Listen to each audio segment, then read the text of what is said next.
Setelah kehancuran kekhalifahan Umayyah di Cordoba pada tahun 1031 Masehi, Al-Andalus memasuki masa baru yang dikenal sebagai Muluk al-Tawaif, atau Raja-Raja Kecil.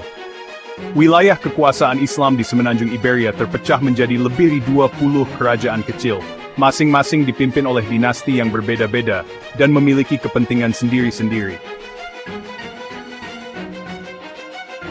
Di antara dinasti pertama dan terpenting dari periode ini adalah Bani Du al-Nun, yang mendirikan Taifah, atau Kerajaan Kecil, Toledo. Keluarga ini berasal dari kabilah Berber Hawara, dan sebelumnya memegang otoritas lokal di wilayah pegunungan La Mancha, termasuk Ucles, Santander, Cuenca, dan Huete. Sebagai penguasa lokal yang telah lama hidup berdampingan dengan masyarakat Arab dan Muwallad, atau Muslim lokal yang berbahasa Latin, mereka memiliki kemampuan diplomatik yang baik, serta kearifan dalam mengelola komunitas multikultural. Abd al-Rahman ibn Du al-Nun adalah tokoh awal yang memperkuat pengaruh keluarganya di pedalaman, dan pada awal abad ke-11, ia mengirim putranya, Ismail al-Jahir, untuk memerintah kota Ucles sebagai pusat kekuasaan. Pada tahun 1032 Masehi, menyusul kekacauan politik di Cordoba, dan kemarahan warga Toledo terhadap ketidakstabilan pusat pemerintahan, Ismail diundang oleh elit kota untuk mengambil alih kepemimpinan. Ia berhasil masuk ke kota Toledo tanpa banyak pertumpahan darah dan mendirikan pemerintahan mandiri. Toledo pun bangkit sebagai salah satu kerajaan Tawaif paling kuat dan berpengaruh di Al-Andalus. Ismail dikenal sebagai penguasa yang cerdas dan mampu menjaga keseimbangan antara kekuatan militer, kesetiaan rakyat, dan patronase terhadap ilmu pengetahuan dan seni. Ia memperluas pengaruhnya ke wilayah sekitar, dan menjadikan Toledo pusat budaya yang menarik banyak ulama dan sastrawan dari seluruh Al-Andalus. Setelah wafatnya Ismail al-Jahir sekitar tahun 1043 Masehi, kekuasaan dilanjutkan oleh putranya, Yahya al-Ma'mun, yang kemudian dikenal sebagai pemimpin paling ambisius dan kuat dari dinasti ini. Masa pemerintahannya berlangsung hingga 1075 Masehi, dan ditandai dengan ekspansi militer dan diplomasi yang tajam. Ia menjalin aliansi strategis dengan raja-raja Kristen seperti Fernando I, dan kemudian Alfonso VI dari Castilla.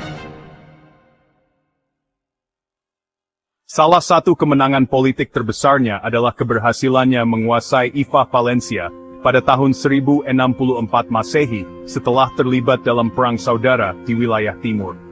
Keberhasilan ini mengokohkan dominasi Toledo di bagian tengah dan timur semenanjung.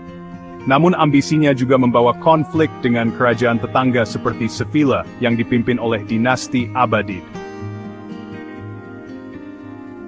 Al-Ma'mun adalah seorang penikmat ilmu dan pelindung sastra.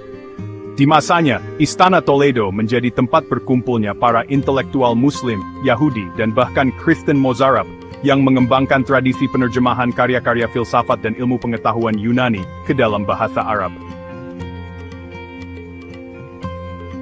Setelah wafatnya Yahya al-Ma'mun, kekuasaan berpindah kepada cucunya, Yahya al-Qadir, yang ternyata tidak memiliki kualitas kepemimpinan seperti kakeknya. Pemerintahannya lemah dan dipenuhi intrik istana, korupsi, serta pemberontakan internal. Al-Qadir kehilangan dukungan dari bangsawan Toledo dan terpaksa meminta bantuan dari Alfonso VI, Raja Kristen Castilla, untuk mempertahankan tahtanya. Hubungan ketergantungan ini membuat Toledo semakin rentan terhadap intervensi luar. Ketika Alfonso VI melihat bahwa Toledo dapat dikuasai secara langsung, ia melancarkan kampanye militer besar dan mengepung kota tersebut pada tahun 1085 Masehi. Setelah 2 bulan pengepungan, Yahya al-Qadir menyerah dan meninggalkan kota.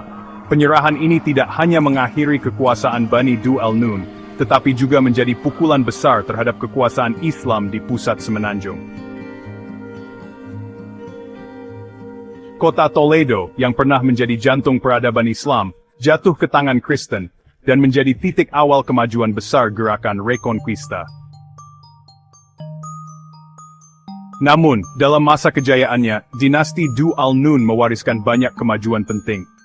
Toledo di bawah mereka menjadi pusat pembelajaran terkemuka, Salah satu tokoh ilmu pengetahuan yang lahir dan berkarya di kota ini adalah Abu Ishaq Ibrahim ibn Yahya al-Naqash, yang dikenal di dunia Latin sebagai Arzakel.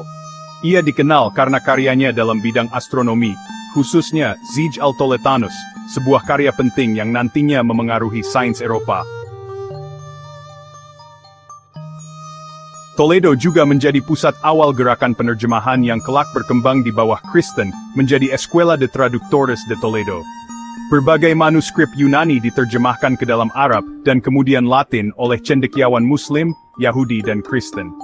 Selain itu, kota ini dikenal sebagai pusat toleransi relatif, di mana berbagai komunitas hidup berdampingan di bawah perlindungan hukum Islam. Dalam bidang arsitektur, meskipun sedikit yang tersisa dari masa dinasti Du al-Nun, karena banyak bangunan diubah atau dihancurkan setelah penaklukan Kristen, kota ini tetap menunjukkan ciri khas arsitektur Islam yang halus, seperti lengkungan tapal kuda dan dekorasi arabesk.